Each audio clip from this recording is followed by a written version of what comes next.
Hi, this is Jamie with Fave Five from Fans. I'm the host. Really, I mean, I got a shirt. Anyway, welcome to the show. I am so excited to, I can't wait for you to check me out on this episode. And who is my furry little friend here?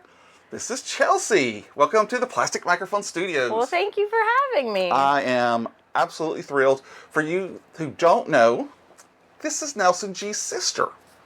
So, unfortunately. I did not say that. I love Nelson. I love my brother. I do. I love him.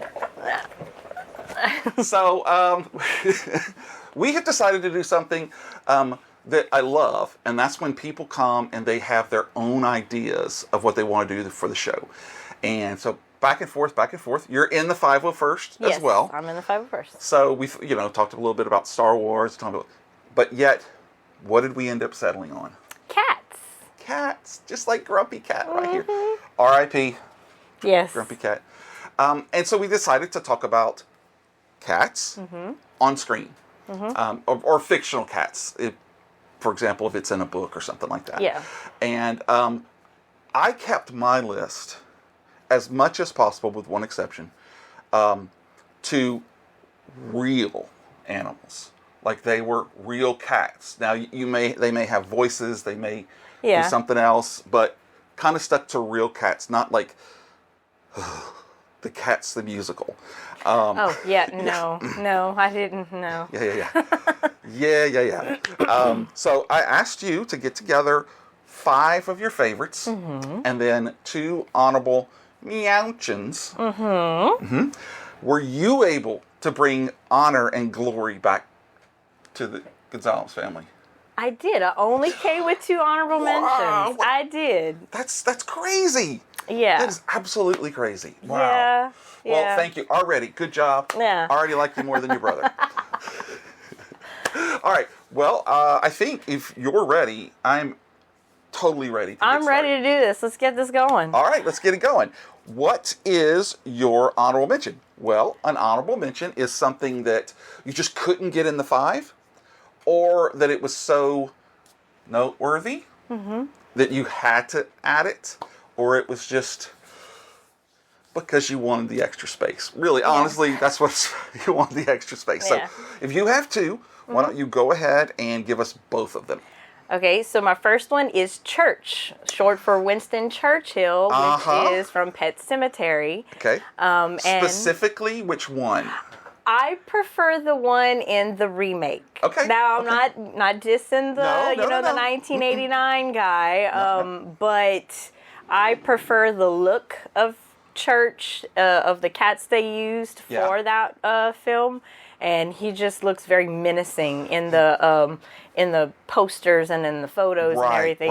It's crazy. He's actually a Maine Coon cat. Okay. So, and it was played by 4 different cats, but the one cat that everybody loves, his name was Leo. Aww. Which, unfortunately, R.I.P., he passed away probably a few weeks after the movie premiered in April of 2019. But he was a purebred Maine Coon cat that they took from the shelter and trained. That's and amazing. His best thing was just to sit still, but he just had this look about him that just absolutely terrified you, which is what that character was supposed to do. And it did. Yeah. Even from the books on forward to the remake. Yeah. Church was otherworldly. Yes. Especially because he was so sweet at the beginning. Yeah, it kind of throws you, and then, you get the undead, Church that comes back and just wreaks havoc. Exactly. So. Oh, that's true. I think I missed a button. I did. Oh. All right. Well, what is your other honorable mention? Chloe. She's voiced by Lake Bell from Secret Life of Pets.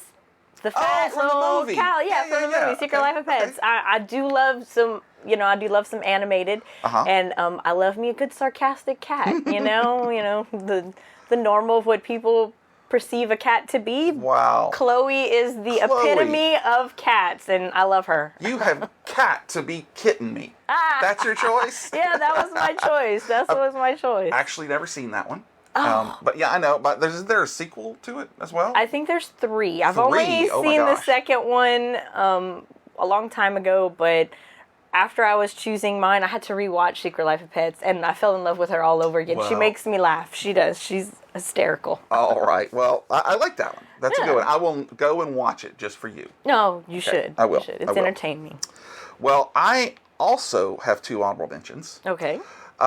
Almost anyone who watches movies should know who this is. I am talking about Leo, the lion, from the MGM Studios logo.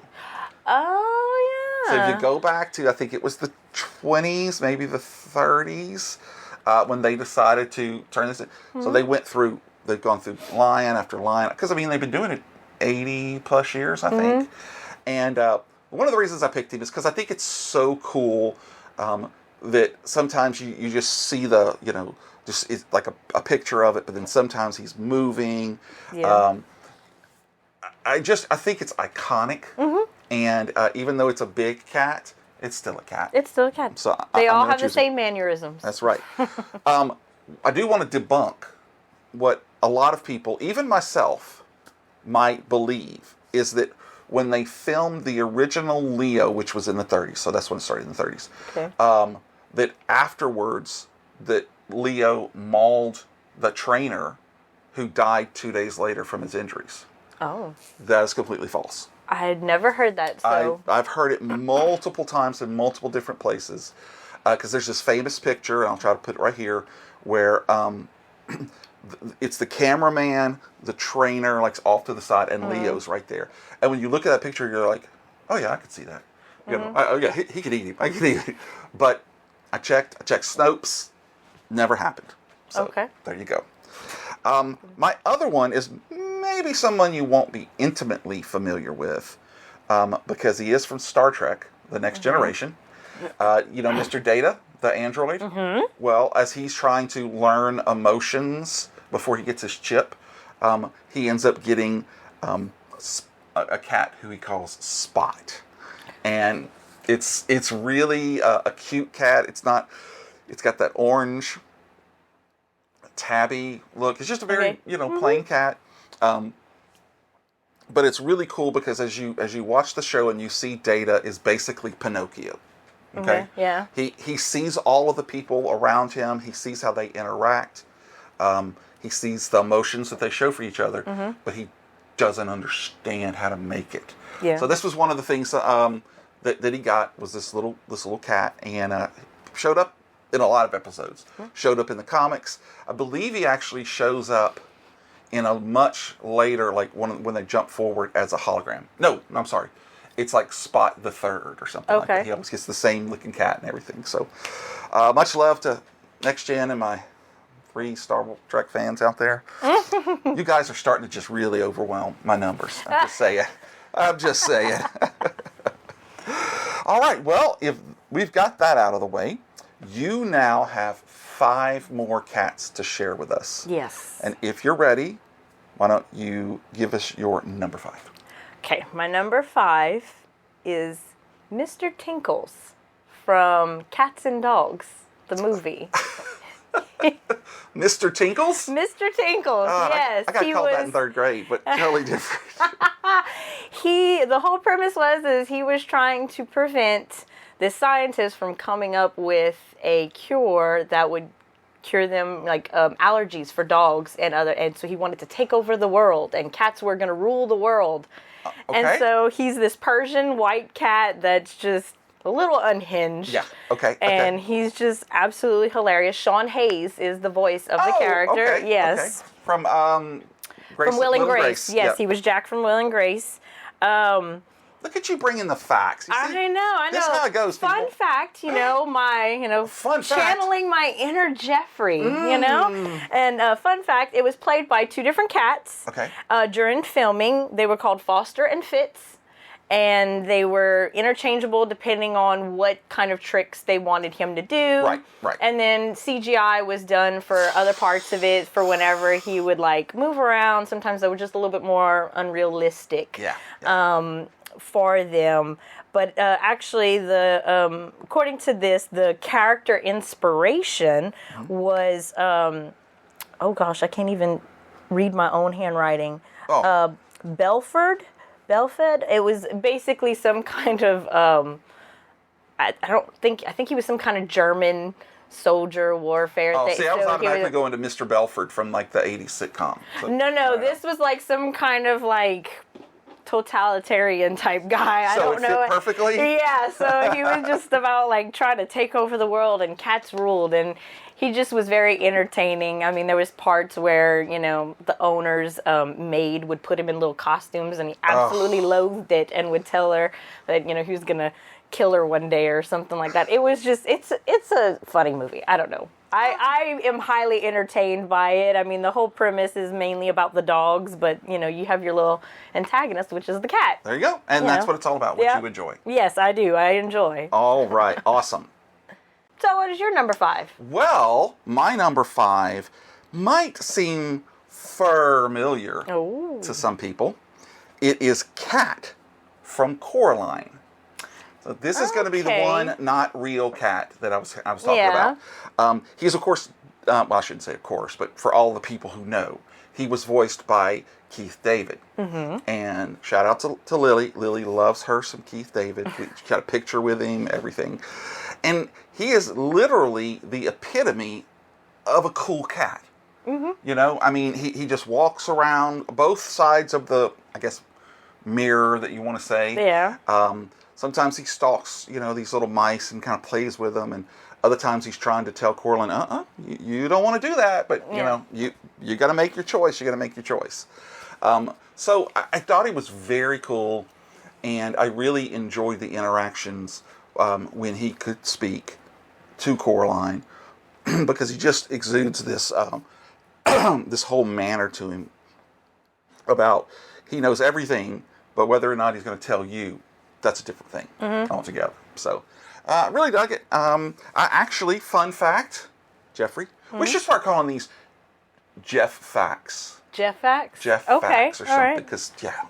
Oh, you know what? How about this? Instead of the bottom, I'll come across here, and it says, Fun Fact presented by Red Dog Terrain. There you go. Yeah. And just get a little sponsorship from it. There you go. $50 an episode. Whatever. It's yours. It's yours. Let's talk. Okay. So that's my number 5. Chelsea, what is your number 4? My number 4 is Binks from Hocus Pocus.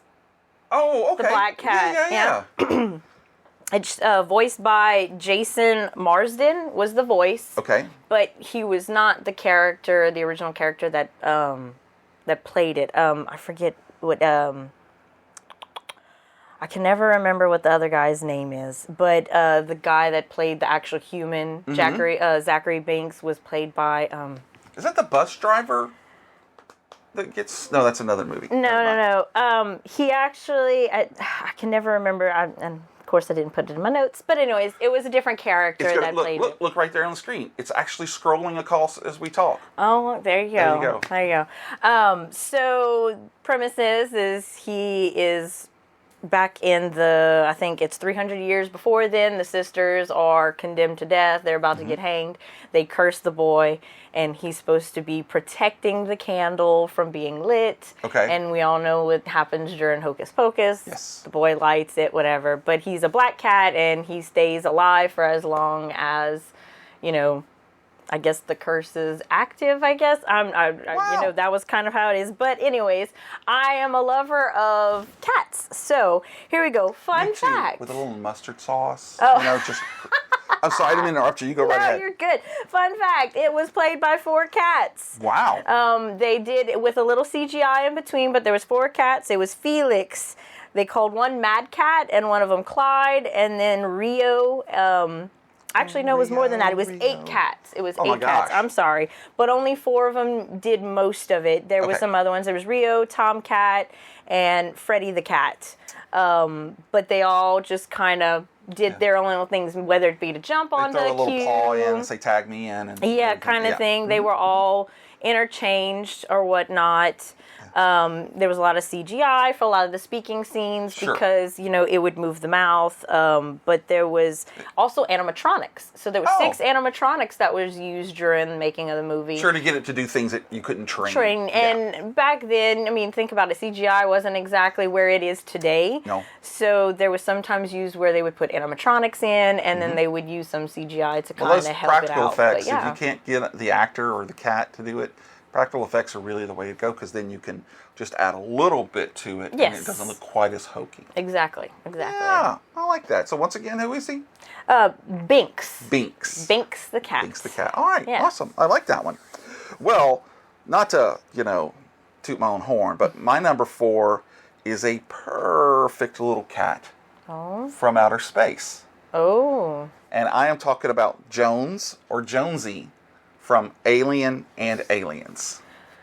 Yep. I know which one you're speaking of. Yeah, he almost made my list. Oh, really? He did. Wow. I did. Yeah, whenever I was doing my research, I was like, oh, yeah. There was a few of them that were mine was mingling long. in there. Yeah, so it was hard to, narrow it down. But yes, he was on my list. And one of the reasons that I like Jonesy so much, and I'm going to go with that name, is just the way that he and, gosh, I'm just like undressing in front of everybody. Or redressing, which is probably better. I like Jonesy because of the way that Ripley loves Jonesy. She is literally the last human alive. And just when she thinks pretty much all is lost, and, Jonesy shows up. And so she has a lot of love for him, and he actually goes to sleep in the pod with her at the end of Alien, and then there's some deleted scenes in Aliens where she's finding someone to take care of Jonesy while she goes to LV-429 for the events of Aliens. But always loved Jonesy. Fun fact, Jeffrey, Red Dog Terrain, I don't know anything about it. So there we go.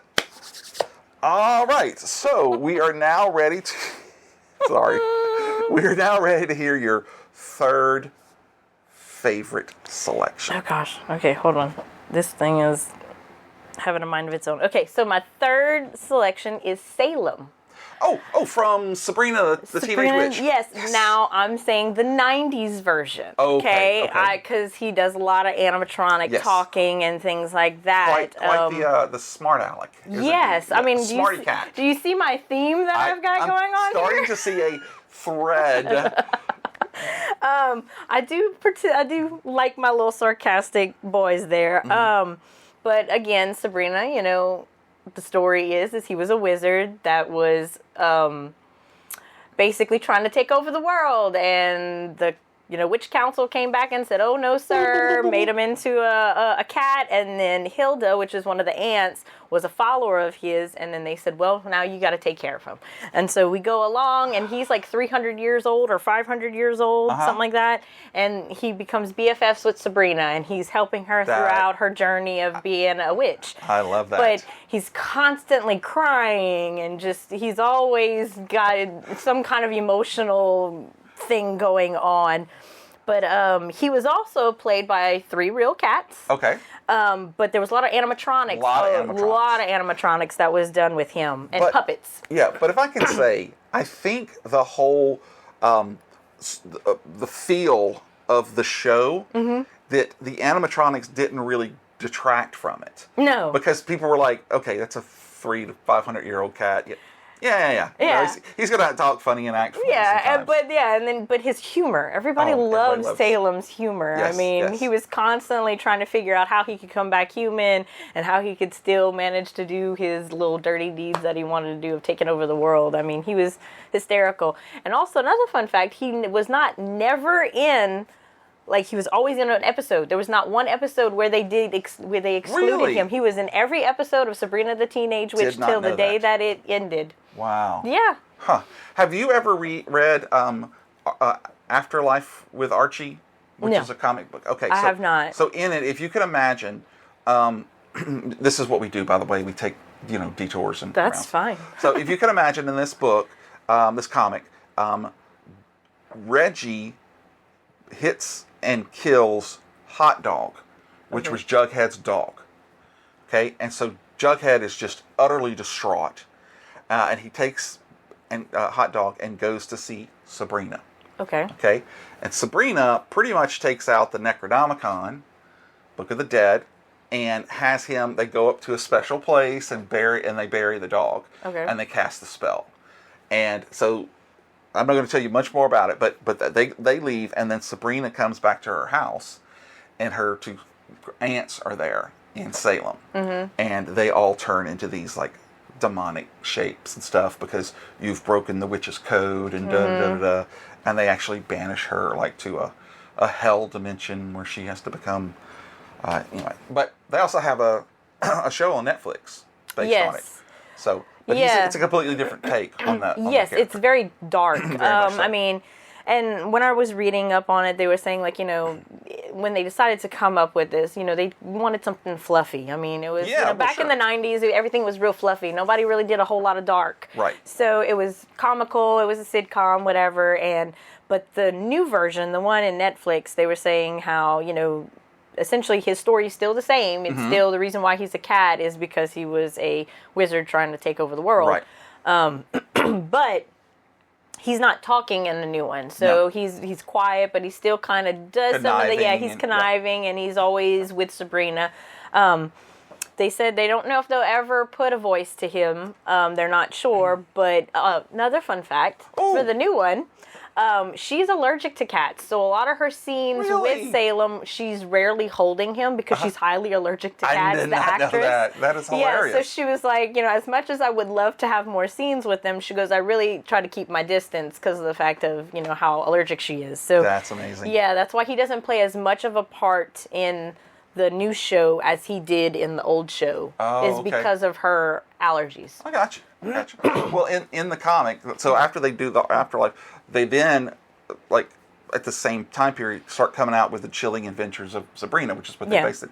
So those two things kind of are going along at the same time. So it's a whole different, like, very, very dark world. It's a great horror book. You know? It really is, and because it takes all of those characters in a very serious way and puts them into basically a zombie apocalypse type deal.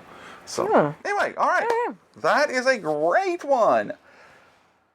So for me, for my number 3, this is really a pawsome choice.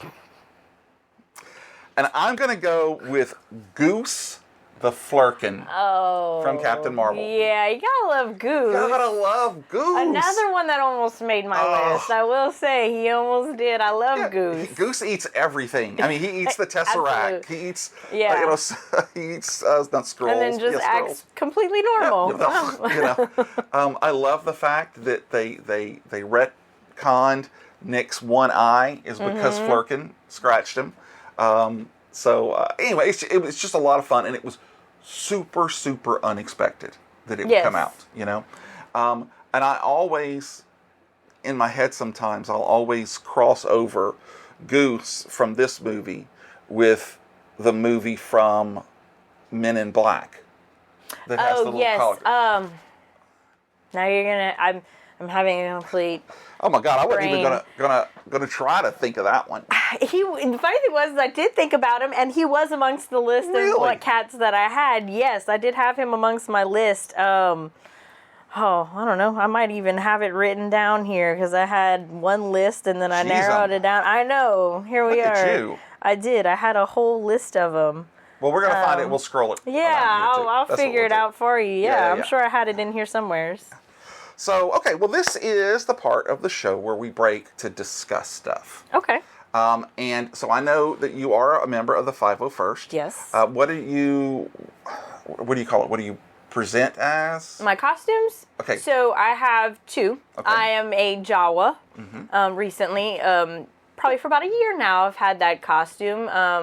And I enjoy it immensely. Yes, it's very cool with the little glowing eyes. I like to. I'm not huge on showing my face, so like I like to have my mask. So pretty. Oh, thank you.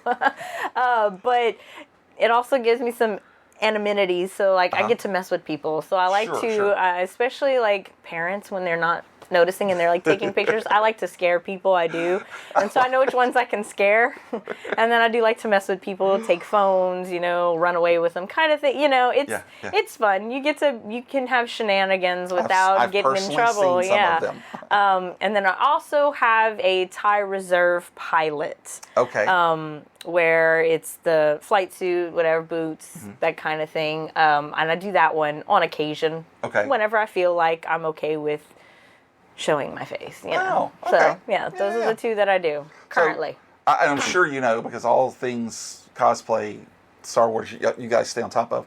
But have you seen the HR lady from the Empire? Yes. It's hilarious. She does a lot of, she goes to different cons, and she's got her little notepad, and her little hands glasses. out tickets and stuff, and those beads. The beads are what kill me. Yeah, she cracks me up. I do. I see those TikToks a lot. Yeah, that is a good one. So what else is going on? Let's see. So you're in the 501st. Yep. You're Nelson's sister. Again, my condolences. You actually work with Nelson. I do. I work with Nelson. I work with my sister Pam. She's the owner of the company that we work for. Right. Tag McBade Engineers and Consultants. Give me $25. But we work there, and then also our brother Chad's also an inspector with us. So we have 4 of us. We are a total of 6 kids, and 4 of us all work together. Yeah, and obviously super happy for this, but you guys go on vacations together. It's like you don't have enough of each other during the work week. We do. I know. It's people tell us that all the time. They're like, I don't understand how y'all could hang out as much as y'all do. I was like, well, we get each other, I guess. I don't know. Recently got back from a vacation with my sister. We went to Hawaii for a week. So that was incredible. Word for you, but I'm not going to say it. It was incredible. And of course it was. And next year we plan to go to Ireland. So we have, as soon as we come back from one, we have another. Ireland was supposed to be this year, and we pushed it back, and we decided to do it next year. But in the meantime, my sister was like, hey, let's go to Hawaii. Sure, boss. I'll be happy to do that. Yeah, and then Nelson went with our brother to Universal Studios, and I was a little jealous about that too, because I have been wanting to go to Epic Universe, and he got to go and see it all. Yeah, I'm a huge Mario fan. Love really? it. Yes, and How to Train Your Dragon. I was so excited. I was like, oh. You looking forward to the new movie? Yes, really? I am. I love that movie. I constantly play it all the time. It's one of my favorite movies. I am a Toothless fan. He's kind of like I kind of put him in the cat category. Like, to me, his personality is very cat-ish, even though he's a dragon. Right, but, I get that. He's one of my faves. Well, okay. Like his little grumpiness, his little mischievousness. Yeah. It's fun. So have you've seen the trailers for the live action? Yes, I have. How do you feel about the way that he looks in live versus on the cartoons? I'm okay with it. He's supposed to be scrawny and not, your typical Viking, I love the fact that Gerard Butler is reprising his role. And is actually, he did the voice, right? He did the voice, too, so I love it. And I'm a huge Gerard Butler fan. Yes. He's one of my 5. Yeah. Oh. He's one of my 5s, Oh, is it laminated? No, but it's in here. It's ingrained in here. But I love Gerard Butler, so I was super excited that he was in it. So he is a great actor. Yeah, I he enjoy. is. And I don't want to say this in a mean or demeaning way at all, but a lot of times he's the same character, but in different movies. True. But unlike some actors, I feel that he brings something every time that's different. Yeah. I feel like it's typecast.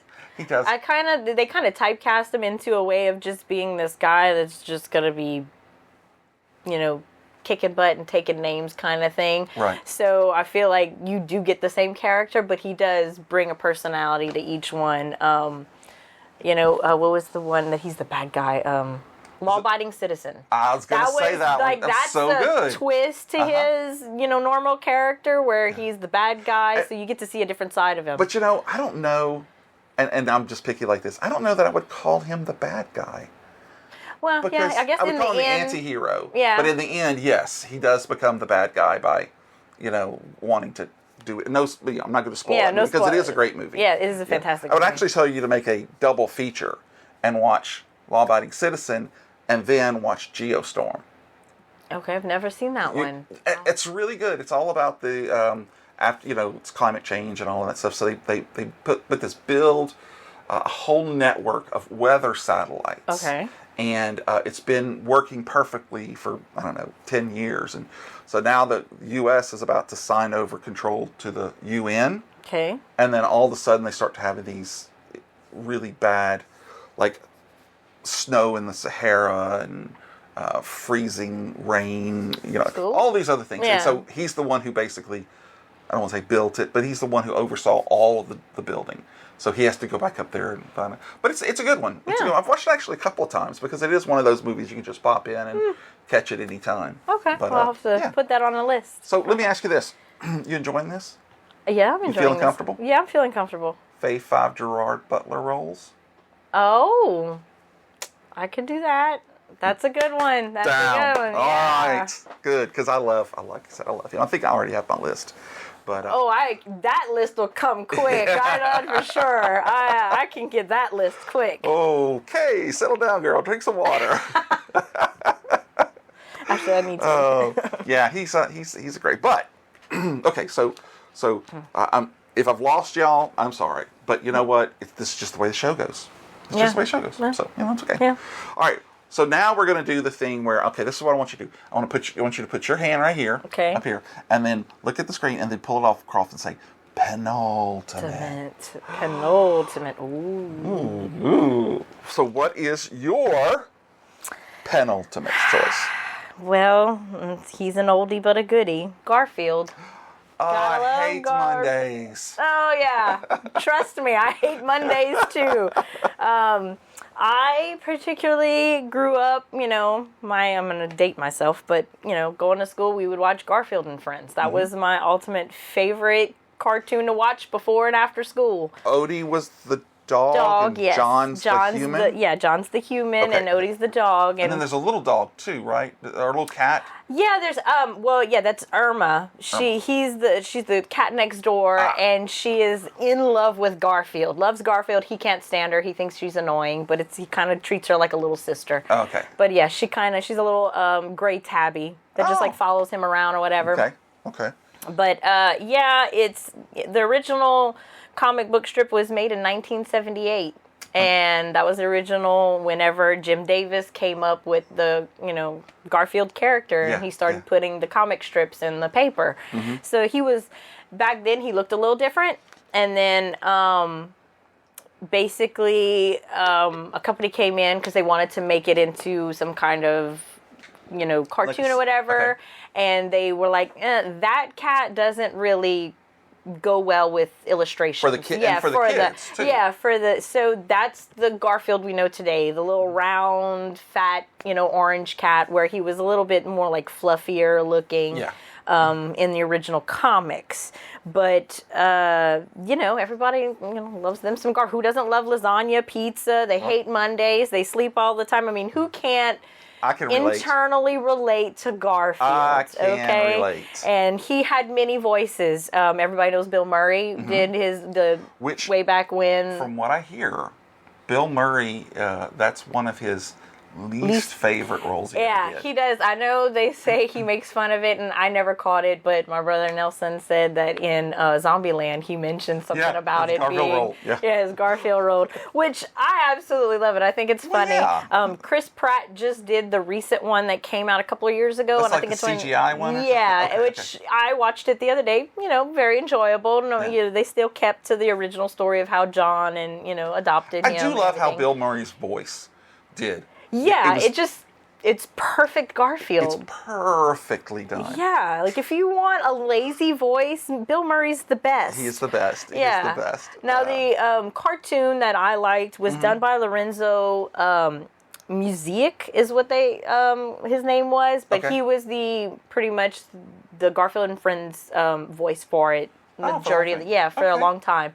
And then there was two other guys that did it that were way back when, so he's had several voices, but those are the voices that I, have a love for when it comes to Garfield. But yeah, Garfield's, I like it. I love me a good lazy cat, a good sarcastic cat. I mean, it's, I could definitely see to me. Your type. Yeah, exactly.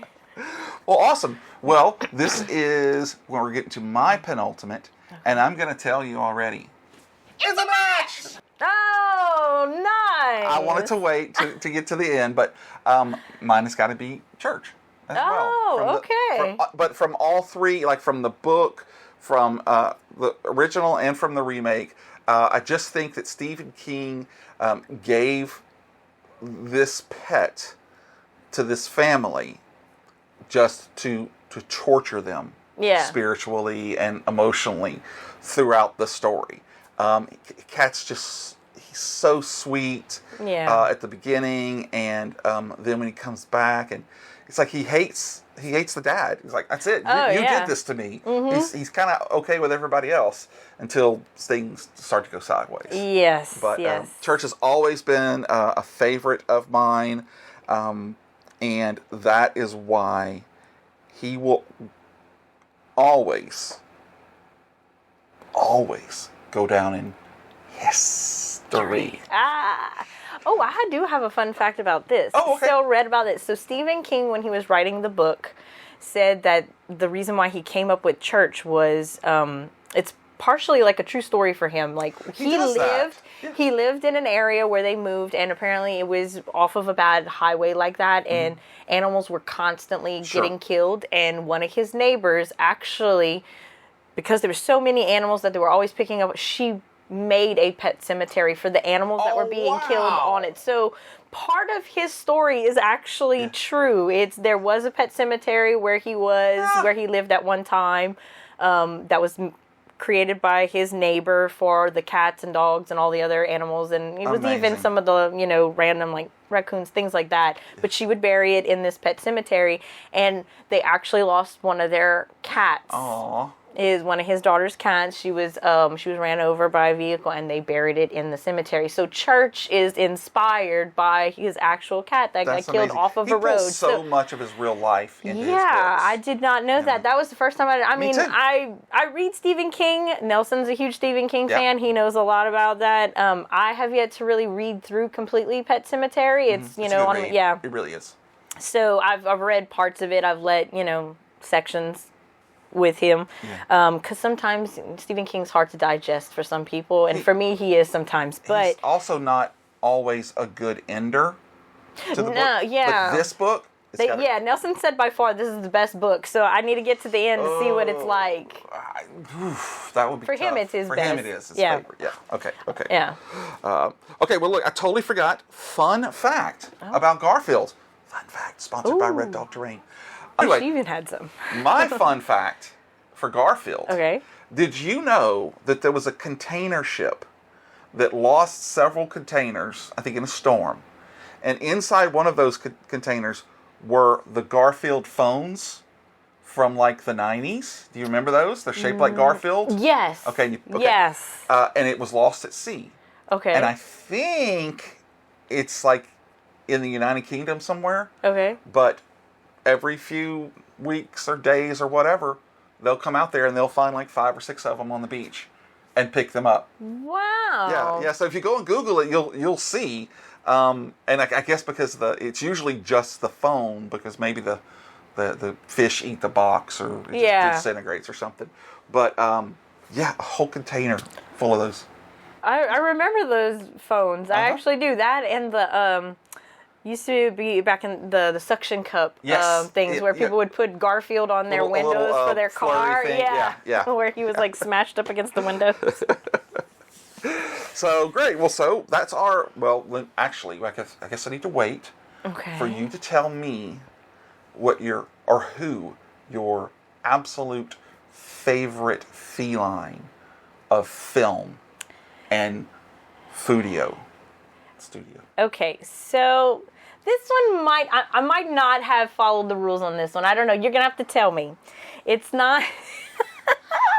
No, dear, please, go right ahead. It's the Aristocats, the 1970, the animated movie. It's a movie about cats. Right. They're all animated, and it's a family. And so that has been one of my favorite movies since I was a little girl. Right. Absolutely. Like, as an adult, I still love to watch it. Well, yeah, it's a great movie. Who doesn't love Thomas O'Malley and Marie and Toulouse and, all of those, I love them. Yeah. I do. I absolutely adore it. Is it because you didn't pick one, you picked the whole cast? I picked the whole cast. Okay. I just, in general, everything about that movie is just the... Grumpy Cat is judging you. No, he's judging me. He judges everybody. But yeah, I do. I don't know. I just love it. Well, it's a fun movie. Just so my other past guests don't think I'm going on you soft because you're a girl. Which of the cats is your favorite in that movie? It's got to be Thomas O'Malley. And I why? love why? Yeah. Because I mean, he's the alley cat. He's the smooth talker. Uh-huh.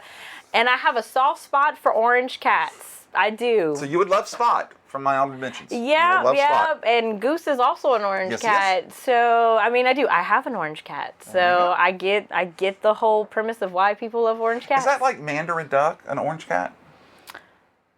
Or it's served differently, right? I'm sorry. Mandarin Duck is over rice. Yeah. Well, all right, folks. It is time. This is the part of the show that everybody waits for.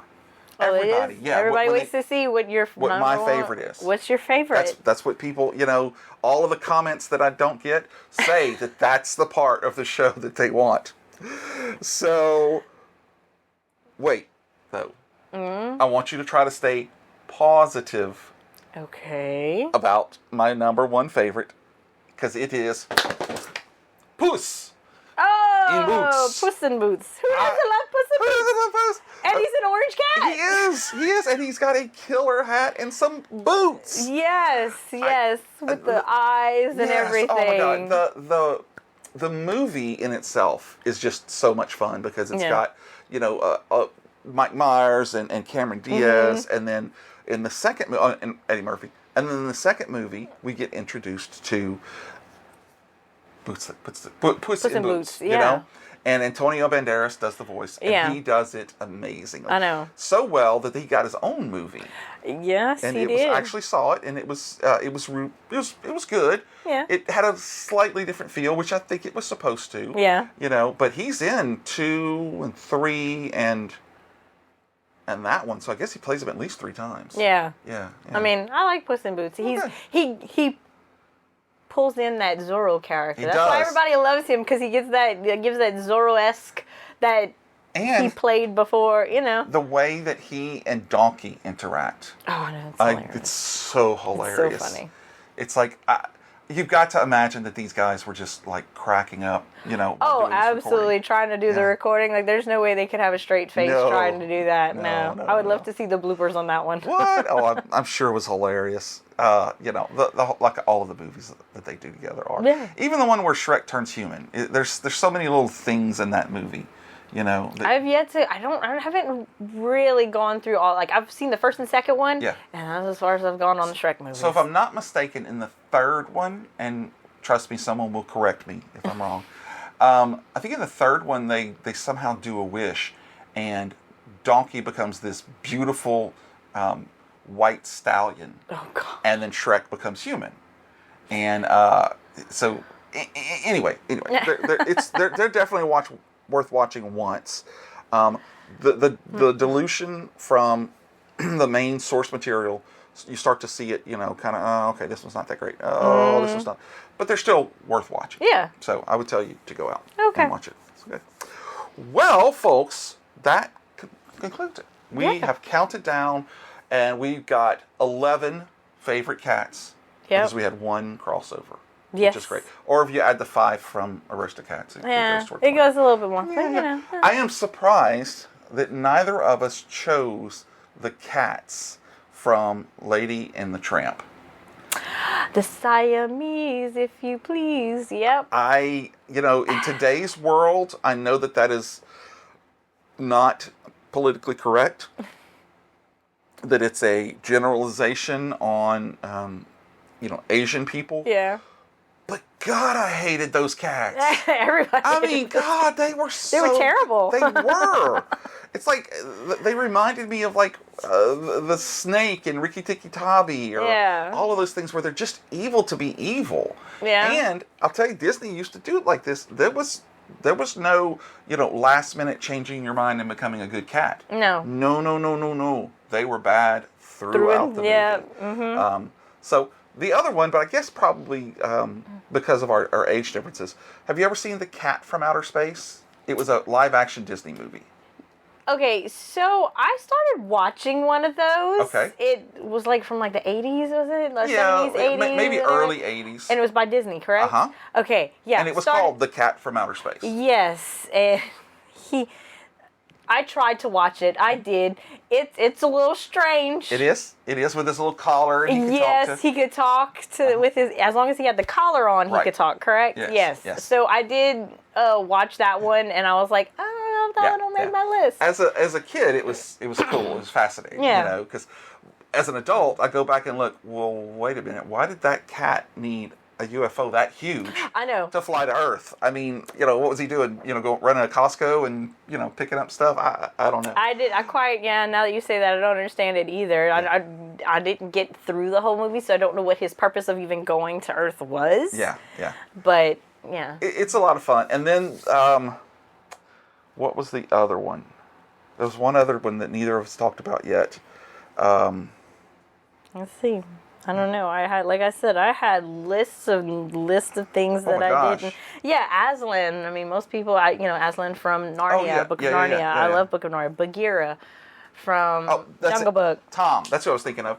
Tom from Tom and Jerry. I know. I do love me some Tom and Jerry. I do. So, and Sylvester was also one of my favorites. I love Tweety Bird, and I just love the dynamic of Tweety Bird and Sylvester. He was always trying to eat him. You know what was on my list too that didn't quite make it is, and I know this is strange, but it is the black cat from the Pepe Le Pew cartoons. That gets his girlfriend? Yeah, well, that's what he thinks. That's what he thought. Yeah, his girlfriend, the black cat that has the white stripe on her. The paint falls on it.